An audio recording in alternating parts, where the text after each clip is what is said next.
Hello everyone, welcome to another video. Portrait lighting on location can be very challenging. It's mainly because the outdoor lighting change all the time, like different time of day, different season, different weather, different location. You're shooting from different angle. Your subject could be under the shade or directly under the sun, or your subject could be facing different directions. All these things can make things very tricky, and then it can be challenging even for the experienced photographers. So how can we deal with this? Where shall we start?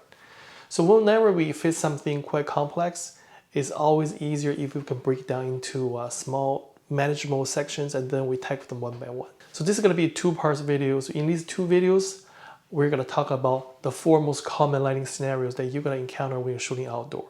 So I'm going to go through each one of them with you, and then we're going to talk about how can we deal with the challenge with each lighting scenario and then how we should take advantage of each one. So I believe after you watch these two videos, you'll be much more comfortable next time when you're shooting outdoor. Okay, so let's dive in. The first lighting scenario, backlighting. So when I talk about backlighting, I'm not saying your camera is pointing directly at the light source. For backlighting, I would say as long as the main part of your ambient light is working as the rim light, I'll consider that as a backlighting situation. So that means your light could be a little bit more to the side, like 11 or 2 o'clock position, and that will be still considered as backlighting situation. That's one thing. The second thing is, in terms of quality of the light, it doesn't matter if the ambient light is harsh or soft, because they are working on your subject as the rim lighting. The difference they're gonna make on your how you're gonna light your subject is very minimal. So you're gonna use the same approach no matter the light source is the hard light and soft light. So that's the two things I want to mention.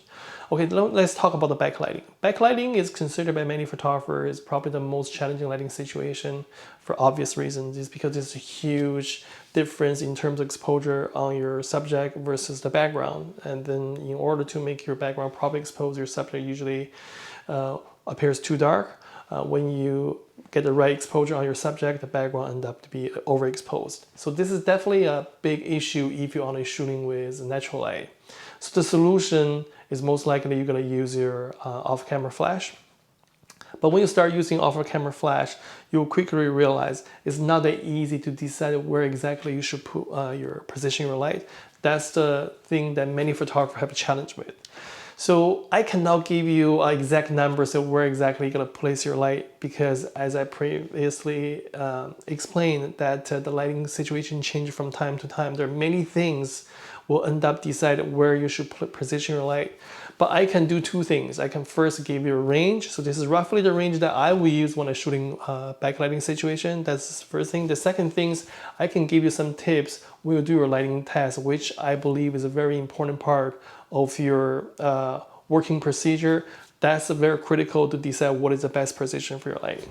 Okay, so in terms of range, I normally, when I'm shooting backlighting, the position of my light is usually between 45 to 90 degrees away from the subject. And then what I mean 45 or 90 degrees what I mean is 45 or 90 degrees to the right or to the left side of your subject, or 45 degree to 90 degree above or below your subject. So that's the range. And then in terms of when you're doing the lighting test, like how we're gonna decide where exactly should we put place the light.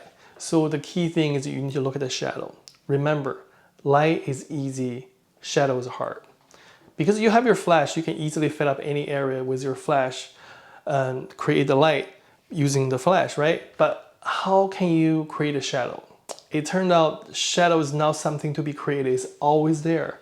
What we're doing is now create them, we manage them. How we manage the shadow?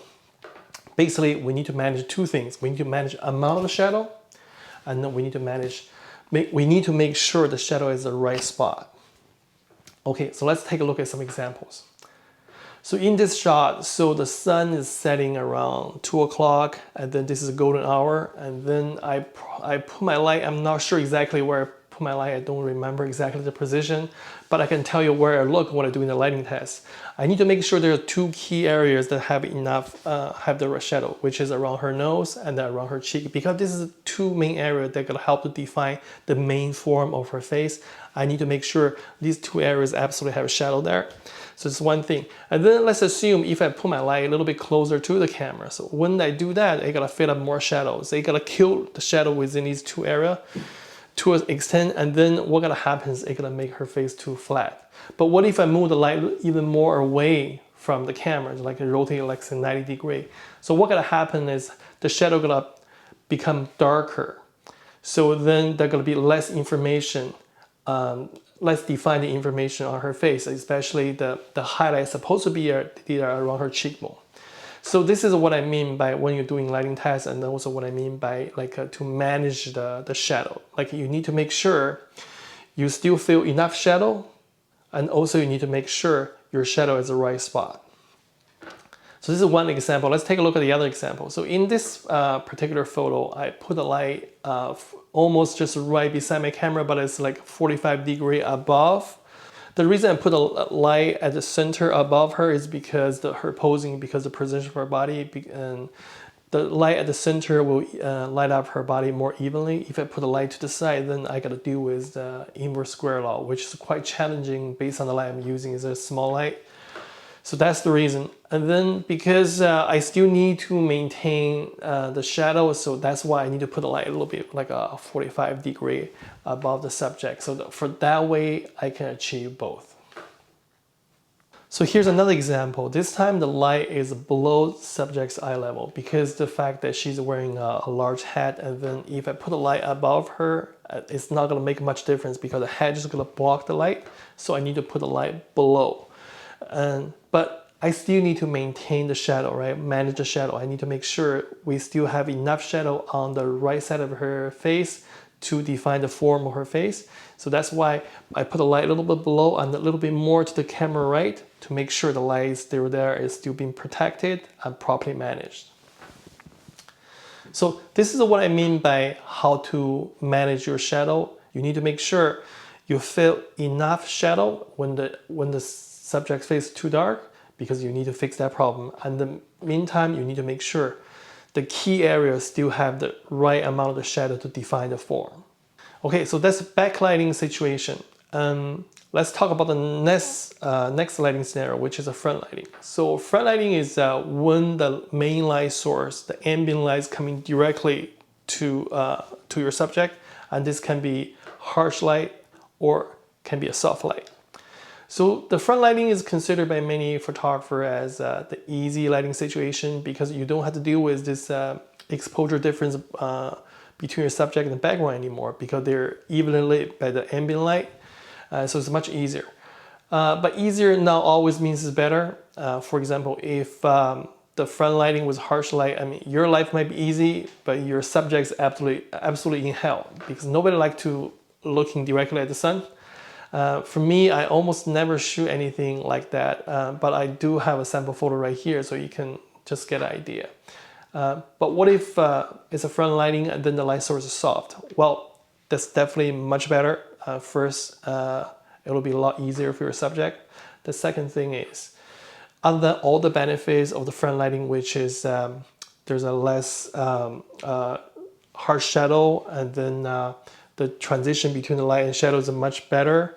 Other than these benefit, because the fact that your light source is soft light, it also minimizes skin imperfection. So that's definitely a bonus for that. But you might still have the drawback of the front lighting. Front lighting, because of the fact there's a less shadow in there, so the image could be less contrasty and then could be, look flat. Let's take a look at some examples. For example, in this photo, the model is facing directly to the window, exactly where the camera was. And in order to make sure I can still maintain some contrast, I had to pick a darker background so she's more standout. So this shot was done with natural light, which is most of the time you can get away with when you're dealing with a front lighting, but it doesn't mean your flash has no use when you're shooting with front lighting.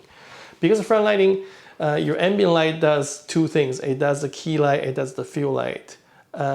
But it's still missing one thing, which is a kicker light. Kicker light is not always needed, but once there's the right amount of kicker light can help to bring back the contrast and bring back the 3D form. So here's another example. So the model is standing under this covered area, and she's wearing a large hat as well. So the lighting on her face is pretty much coming directly from the front. So the lighting on her face is flat. So what I did is I use a very small light and just add a little bit kicker light on the left side of her face. And then this small amount of a little kicker light will bring back the contrast and bring back the 3D form. And then the results are quite obvious. Back to my point, we're dealing with the front lighting, and yeah, like there's definitely lots of benefit, but usually we need to pay attention to you, make sure you still can maintain the contrast, and then when necessary, you can still use your alpha camera flash to further enhance the lighting.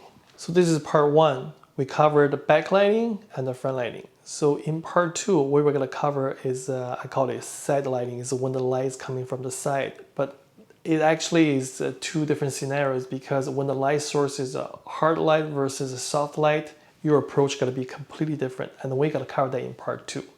Okay, I hope you enjoyed this video, and I'll see you next time. Thank you.